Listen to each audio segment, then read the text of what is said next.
যে কেন আপনারা ঠিক এই প্রস্তাবটা রাখলেন যে স্থানীয় সরকার নির্বাচন জাতীয় নির্বাচনের আগে হতে হবে? হতে হবে না, এটা একটা প্রস্তাবনাটা ঝুঁকি আছে। সেটা হলো এই মুহূর্তে সরকারের যে বিভিন্ন যন্ত্র যারা ইলেকশন করে, প্রশাসন বিশেষ করে পুলিশ, তারা যথেষ্ট কনফিডেন্ট কিনা নির্বাচন করার জন্য, এগুলো ঝুঁকি আছে। কিন্তু আগে হলে যেটা আমরা আমাদের কমিশন থেকে মনে করেছি, বাংলাদেশে দীর্ঘদিন তো ইলেকশন নেই। ইলেকশন মানে একটা ইন্টারেস্টিং ব্যাপার হচ্ছে, আমরা নির্বাচনের আগে অবাধ, সুষ্ঠু, নিরপেক্ষ, অংশগ্রহণমূলক, গ্রহণযোগ্য নানান বিশেষণ বলে নির্বাচন বলি, অথচ নির্বাচন ইটসেলফই সেলফ এক্সপ্লানেটরি। নির্বাচন বললেই যথেষ্ট। আপনি এগুলো আমাদের মতো দেশে যেখানে আবার আরেক রকম নির্বাচন হয়, সো জেনুইন নির্বাচন আমাদের এখানে তো আসলে বহু বছর হয়নি, 3টা লাস্ট ইলেকশনস। এবং ভয়াবহ ব্যাপার হচ্ছে, এমনকি বাংলাদেশের ইতিহাসে লোকাল গভর্নমেন্ট ইলেকশন যেমনই সরকার থাকুক না কেন, এরশাদের সময়ও নাকি লোকাল গভর্নমেন্ট ইলেকশনগুলো রিলেটিভলি খুবই ভালো হতো। মানে অনেক মানুষ যারা তেমন কিছু নয়, মানে এটাই সাধারণত ম্যানিপুলেট করতে না। 14-এর পর বিশেষ করে আমাদের খেয়াল করবেন যে দলীয় সরকারের অধীনে 91-এর পর থেকেও ভালো লোকাল গভর্নমেন্ট ইলেকশন হতো। 14-র পর থেকে এটা একেবারেই কবজা করে ফেলা হয়েছে। তারা যেভাবে বিনা প্রতিদ্বন্দ্বিতায় থেকে শুরু করে চুরি করে সব রকম হলো। সো আমরা আসলে এটা বলতে চাইছি যে এখন এই যে ন্যাশনাল ইলেকশনে নির্বাচন কমিশন যাবে, এই যে পুলিশ আছে, ওরও বিরাট একটা অংশের একটা জেনুইন ইলেকশন করার এক্সপেরিয়েন্স নেই। যারা ডিসি হচ্ছেন, মানে যারা ডিসি আছেন, ইউএনও আছেন, যদি আমরা এইসব নির্বাচনী কর্মকর্তা পাল্টানোর সাজেশন দিয়েছি, যে এগুলো নির্বাচন কমিশন তাদের নিজস্ব লোকজনকে দিয়েই যত সম্ভব করবে। যেই হোক না কেন, সে তো একটা জেনুইন কম্পিটিটিভ ইলেকশন সে করতে পারে নাই। সো জাতীয় নির্বাচনেই এটাকে তাদেরকে টেস্টের মুখে ফেলার চাইতে আগে যদি লোকাল গভর্নমেন্ট ইলেকশনগুলো হয়, তারা তাদের এই পারফরমেন্সটা, তাদের ভুল থাকলে সেটা শুধরে নেওয়া, তাদের কনফিডেন্সটা গ্রো করা, পুলিশকেও তো কনফ্রন্ট করতে হবে। যে কিন্তু আপনার কি মনে হয় না যে এর মধ্যে দিয়ে সময় সাপেক্ষ একটি ব্যাপার, এবং এর মধ্য দিয়ে জাতীয় নির্বাচনের যে সময়ের একটি প্রস্তাব অন্তর্বর্তীকালীন সরকার করে রেখেছে, সেটা বাধার মুখে পড়বে, পিছিয়ে যাবে? পিছিয়ে যাওয়ার কথা না, তারপরে যদি হয়, আমি আবারও বলেছি এখানে একটা চ্যালেঞ্জ আছে, কারণ আমাদের এই মুহূর্তে প্রশাসন, পুলিশ কেউই স্বাভাবিক অবস্থায় নেই। যদি দেখা যায় যে এটা তাদের উপর অনেক বেশি চাপ তৈরি করছে, যদি নির্বাচন কমিশন অনেক চাপ বোধ করেন, এটা একটা প্রস্তাবনা, তাহলে এটা হতে পারে যে কিছু অংশ করলো। পুলিশ প্রশাসন কতটুকু নিরপেক্ষভাবে কাজ করবে আপনি কি মনে করেন? আমি নিরপেক্ষতা চাইতে, আমি এটা কমিশনের সদস্য হিসাবে, আমি একজন নাগরিক এবং বিশ্লেষক হিসাবে বলছি, মানে নিরপেক্ষ পরের কথা, তার কি ক্যাপেবিলিটি আছে কিনা, এটাই এখন প্রশ্ন। মানে পুলিশ সাধারণ আইন শৃঙ্খলা রক্ষার কাজ করতে গ্রামে বিভিন্ন রাতের বেলা নাকি একটু দূরে যেতে, আমি এমনও শুনেছি একজন বিএনপি নেতাকে নাকি বলছেন যে আপনার লোকজন রাখবেন, আমি ওখানে আসামি ধরতে যাবো। সো এই হচ্ছে অবস্থা। So it's tough. নিশ্চিত দেখেন, লোকাল গভর্নমেন্ট নির্বাচনটা একটা বিরাট কর্মযজ্ঞ। এটার ভিতরে ঢুকলে সাধারণত আমাদের দেশে 4-5 ধাপে হয়। এক, এই নির্বাচনে যদি ঢোকে তাহলে জাতীয় নির্বাচন অনেক দেরি হবে। 2, লোকাল গভর্নমেন্টের সব বাতিল করে দেওয়া হয়েছে, দিয়ে এটাকে প্রশাসনের হাতে অর্থাৎ ইউএনও চালায়। এখন স্বাভাবিকভাবে যে জরিপ করতে গেছে, 80% এই দেশের মানুষ গ্রামে বাস করে, তারা এখন সার্ভিস পাচ্ছে না, সুতরাং তারা নির্বাচন চাইবেই, এটাই স্বাভাবিক।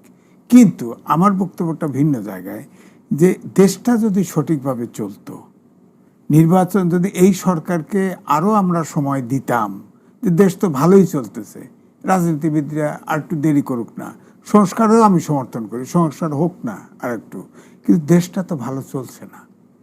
আর এইভাবে যদি চলে আরও দেশ, ধরেন 5 মাস, 6 মাস, 1 বছর, তাহলে তো দেশটা মহা দুর্যোগ এবং মহাবিপাকের মধ্যে ঢুকবে।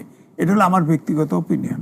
সুতরাং আমি বলি যে দেশ চালাবে রাজনীতিবিদরা, সুতরাং নির্বাচন এই কারণেই রাজনীতিবিদদের অর্থাৎ পার্লামেন্টারি নির্বাচনটাই আগে হওয়া উচিত।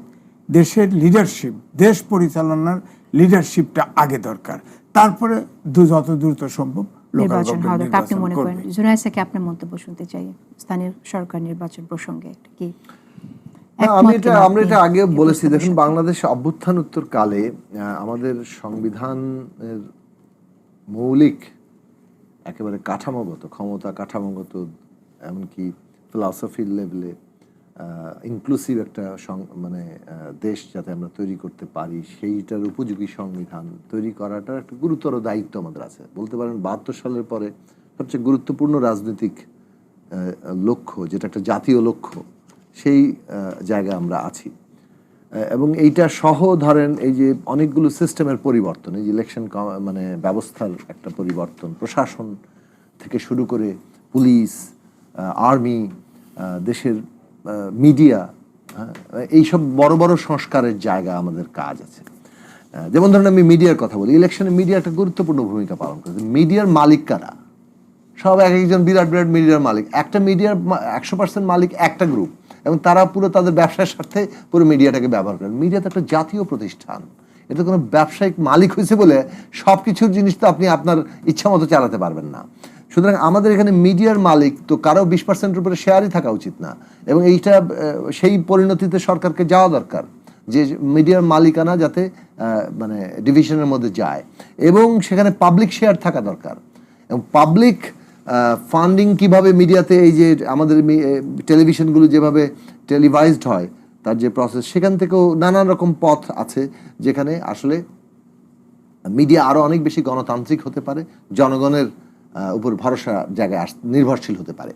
এই যে কতিপয় corporate control over the media, সেইটা আসলে পুরো ইলেকশন প্রসেসকে আনডেমোক্রেটিক করে ফেলা, পিপলকে ক্ষমতাহীন করে কতিপয়ের হাতে ক্ষমতাটা নিয়ে যাওয়ার ক্ষেত্রে বড় ভূমিকা রাখে। তো এইটা তো আমাদের গুরুত্বপূর্ণ জায়গা, যে কিভাবে আমরা একটা রিয়েল মিডিয়া হবে এডিটরের মিডিয়া, সম্পাদক কিংবা টেলিভিশনের যিনি প্রধান দায়িত্বে থাকবে তাদের মিডিয়া। এটা তো মিডিয়ার মালিকের মিডিয়া তো কখনো হয় না, always media is editors media. সেই জায়গাগুলো আমরা করতে পারবো কিনা সেটা ইলেকশনের সাথে যুক্ত। এখন এত বড় জাতীয় কর্তব্য আমাদের সামনে, আপনি সেটাই আমি মনে করি প্রাধান্য পাওয়া উচিত। ফলে নেক্সট ইলেকশনে সংস্কার কিভাবে হবে, এটা কি কনস্টিটিউয়েন্ট অ্যাসেম্বলি হবে, নাকি কনস্টিটিউশন রিফর্ম অ্যাসেম্বলি হবে, নাকি একটা সাধারণ পার্লামেন্ট হয়ে অ্যামেন্ডমেন্টে যাবে? প্রথমত কনস্টিটিউয়েন্ট অ্যাসেম্বলি করতে গেলে এই বিদ্যমান সংবিধান বিলুপ্ত করার একটা প্রসঙ্গ আছে, যেটা নিয়ে কোনো কনসেনসাস এখন পর্যন্ত দেখা যাচ্ছে না। কিন্তু যদি আমরা সাধারণ পার্লামেন্টে যাই এবং অ্যামেন্ডমেন্টে যাই, তাহলে অ্যামেন্ডমেন্ট আবার কোর্ট বাতিল করে দিতে পারে। যেমনটা 13 বাতিল করে 15 হচ্ছে, 15 এখন আংশিকভাবে বাতিল হয়ে গেছে। তাহলে অষ্টাদশটাও কি বাতিল হয়ে যাবে কোনো এক কোর্ট দ্বারা? সেইটা যদি আপনি রুখতে চান, তাহলে constitution as a people's will, মানুষের অভিপ্রায়, জনগণের অভিপ্রায় হিসেবে দেখতে হবে যে আগে আপনি রিফর্ম অ্যাসেম্বলি এটাকে ঘোষণা দিয়ে পিপলের সমর্থন নিচ্ছেন, ম্যান্ডেট নিচ্ছেন যে এই সংসদ এই সংবিধানের এই সংস্কার করবে, এবং এই সংস্কারকৃত সংবিধানটাই এটা জনগণের উইল, কাজে সুপ্রিম কোর্ট এর সুরক্ষা দিবে। সুতরাং সেই জায়গাটা যদি নিশ্চিত না করা যায়, ফলে সব দিক থেকে ইউনাইটেড জায়গা হচ্ছে একটা কনস্টিটিউশন রিফর্ম অ্যাসেম্বলি করা, যেটা একই সাথে সরকার গঠন করবে এবং কনস্টিটিউশন রিফর্ম করবে একটা সার্টেন টাইমের মধ্যে। এই জায়গাতে আমরা যদি কনসেনসাসে পৌঁছাতে পারি, বাংলাদেশের ভবিষ্যৎ আছে। এই গুরুতর কর্তব্যটি আমাদের সামনে। আমি মনে করি ওই ডিবেটের চাইতে এই ডিবেট অনেক বেশি গুরুত্বপূর্ণ।